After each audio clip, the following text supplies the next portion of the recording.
glad to have you here for this video. This is going to be about all things Makeup Geek. Now that is both a brand and a person. The Makeup Geek is Marlena. She's got videos here on YouTube that I've been watching for years. She's a wonderful educator as far as all things makeup are concerned. I remember learning how to depot my eyeshadows from her, all kinds of makeup tricks. And on her Makeup Geek website, she sells a number of different makeup brands along with her own called Makeup Geek. And she was kind enough to send me a lot of products from her line to review. I've tried a lot of eyeshadows, pigments, gel liners, lipsticks. I thought I might just kind of introduce what I have to you in this Makeup Geek favorites video, and then down the line I'll probably do some more specific reviews on Beauty Broadcast Express, and then probably some other tutorials featuring these products here on this channel. And I really do appreciate how budget friendly these prices are. It's really all very comparable to what you might pay at the drugstore. So the first thing I'm going to talk about are the lipsticks, and these run $6.99 a piece. All of the lipsticks that I've tried have been very full color, creamy, not something with a bunch of shimmer in it, just very, very pigmented, saturated color. So I'm going to start off with the shade that I am wearing now, which is called Luscious, and check it out. Yeah,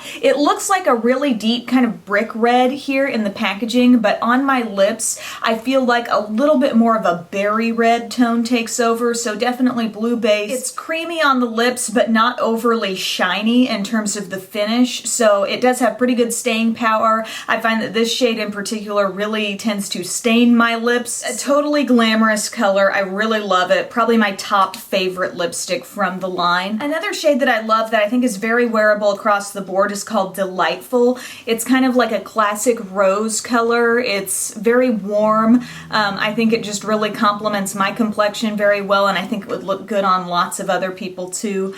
Very creamy, again, rich with color. Doesn't take a lot of work to build it up to where you want it on the lips, so I love that. And then finally something that I think those who enjoy nude lips would really, really like, and it's called Innocent. And this is a great shade for nude lips because it's kind of got a peachy tone to it. I feel like when you put it on, your lips don't look totally like dead, like the life has been sucked out of them. I mean, it really does look fresh. I feel like there's a bit more sheerness in this shade than the others that I mentioned, which I think is appropriate, and I just really like the look on the lips. Now, these gel liners might be my favorite thing from the line. There are so many shades to choose from. There's really rich, deep shades that you might traditionally think of using as a liner, and then there are some other shades that I think double as a long-wearing cream shadow wonderfully.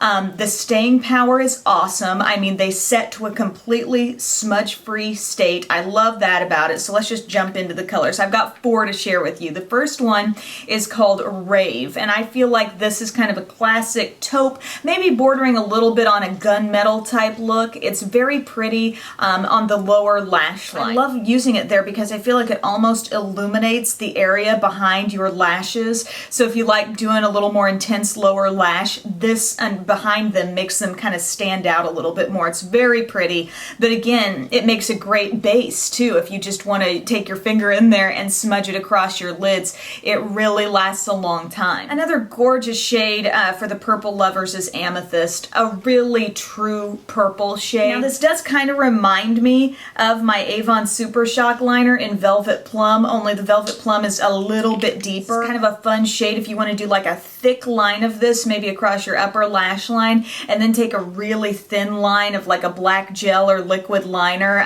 It's kind of fun as a layering type line. Okay, this is probably one of the most gorgeous gel liners ever. It's called Fame, and it is a deep teal color. I absolutely love this. I have worn this with a particular shadow that I'm going to mention layered on top of it. So I use this like a base and then with the shadow on top. It's so, so pretty. And I feel like a lot of people in the summer go for those like turquoise liners, you know, that are a little bit brighter than this, say on the lower lash line or something. And this is like totally the fall twist on that kind of trend because it's just a little bit deeper, but it's still got that gorgeous shimmer that just makes the color color look so vibrant. I really like it. And finally, just a great basic shade is Mobster, and this is just a dark brown. I really, at the moment, didn't have a great dark brown gel liner, so this is one I've been using a lot. I am wearing that today, and they just go on so smooth and effortlessly. One of my favorite brushes, by the way, to apply gel liners is from Real Techniques, and it's the fine liner brush.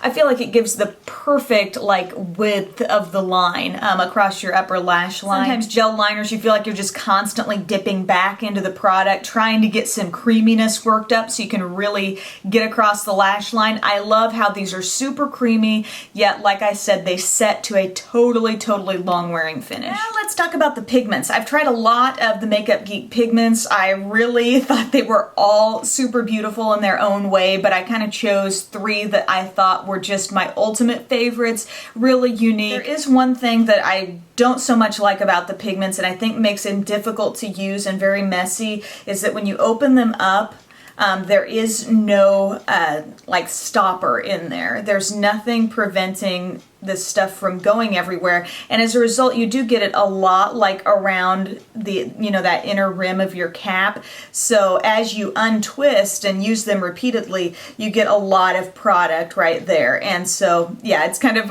coming out of my pants right now. By what's on the inside, I do have some shades that I absolutely love. This one's called Birthday Wish, and it's a really pretty kind of peachy rose gold type vibe with golden sparkle in it. So definitely a sparkly thing. If you want to just have a good time and you're a total like true makeup geek, you get any of these, swatch them like in broad daylight with light coming through the window. And the shine of the glitter and the saturation of these colors is just so intensely beautiful. I also love the shade called Enchanted, and this is kind of something that would work really nicely alongside any sort of a berry, burgundy, plum type look. This is definitely a shimmery mauve color. I think it's beautiful, and I love the burgundy eye looks, so this plays into those really nicely. And finally, a color that is just so much fun. It's called Insomnia. This is the kind of shade that I have seen in different eyeshadows. I know Too Faced has a shade called Label Whore that looks just like this. I think MAC has something similar as well, but it's one of those shades that looks like kind of a brownish maroon,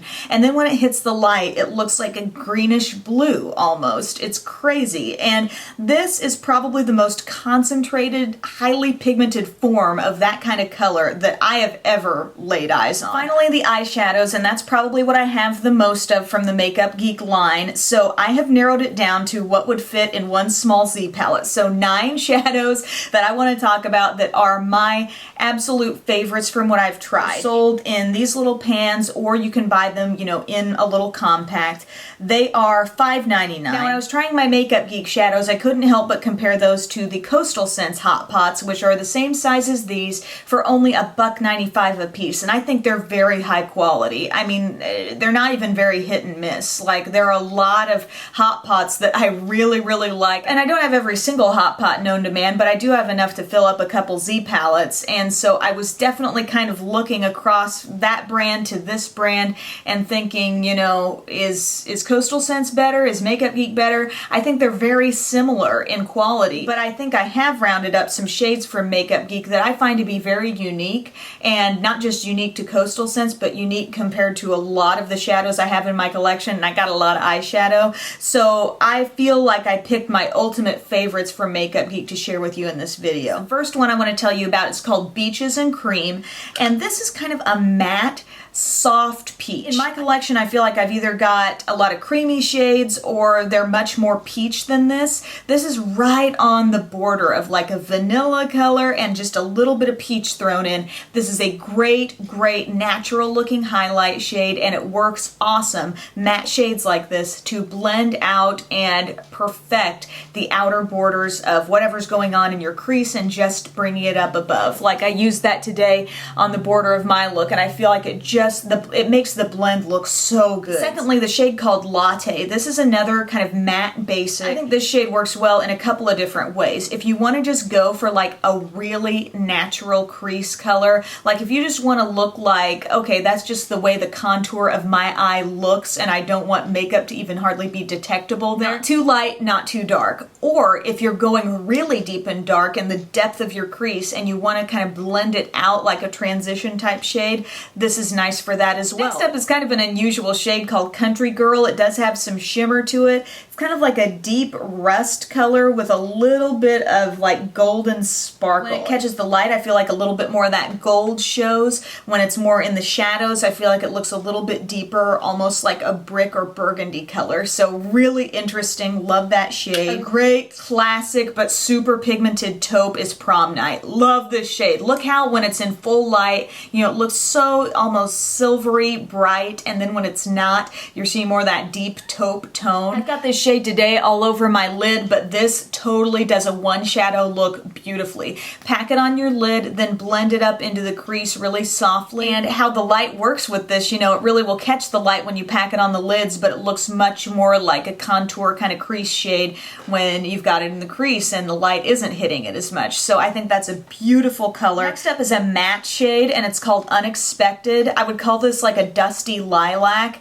It is kind of unexpected. I mean, you look at it and it's just one of those shades that you glance at and think, so what? But then you swatch it out or you use it on your eyes, and then you can see just the slightest hint of a pretty soft purple coming through. And I think that makes just a beautiful shade. If you've got a dark color in your crease, blend it out with this, and it's just the softest, prettiest like addition to a look. And the type of shade that I personally just don't have a lot of things like that. I love a good burgundy, especially this time of year, and I think Burlesque has got to be one of the top ones for me across my entire makeup collection. This shade is a beautiful burgundy brick red with a little bit of shimmer. I am wearing it today like on the outer part of my lid and crease just to deepen that up a little bit, and I think it is so darn pretty. And there's something very beautiful about dark shades that really manage to catch the light and look so beautiful like that. Another shade that is just the bomb that I have nothing like is this matte color called Bitten. This is what's giving me this kind of hazy, like burgundy brick red look right around the outer border of my eyes. I used my little Sigma E36 brush, went into that, and just really softly brought that color right up through there. And I mean, this could be good in a really intense way, but I think in a soft way, it looks so unique and different. This shade called Poison Ivy, I think is pretty special. I've got a lot of olive green in my collection. I don't have a lot of greens that are like a little step up from that in brightness, and I think this shade is so pretty. It's got a little shimmer in there, a little bit of sparkle, and when you swatch it out, you don't just see the green in this shade like you're seeing in the pan here, but you see some gold come out in it as well. Finally, a shade that is just stunning. Like, just sit and look at it. It's called Envy, and it's a really deep, shimmery teal. I had mentioned doing something kind of special with the gel liner in Fame, and I do use it with this shade. When you layer a little bit of this over some of this gel liner, either as a liner or as like a base all over your lid, and then you put this on, the effect is so pretty. These two together are gorgeous. I mean, who can't wear that? Who can't wear that as smudgy liner, or wear it, you know, a little bit in your crease if you're always reaching for gray and brown? Switch it up. Try this. This is so pretty. So there you go, everybody. Those are my favorites from the Makeup Geek line. I think the quality of these products compared to, you know, a lot of products in my collection, these stack up really, really well. So thanks for watching this video, guys. I hope it was helpful, and I'll talk to you again next time. Bye.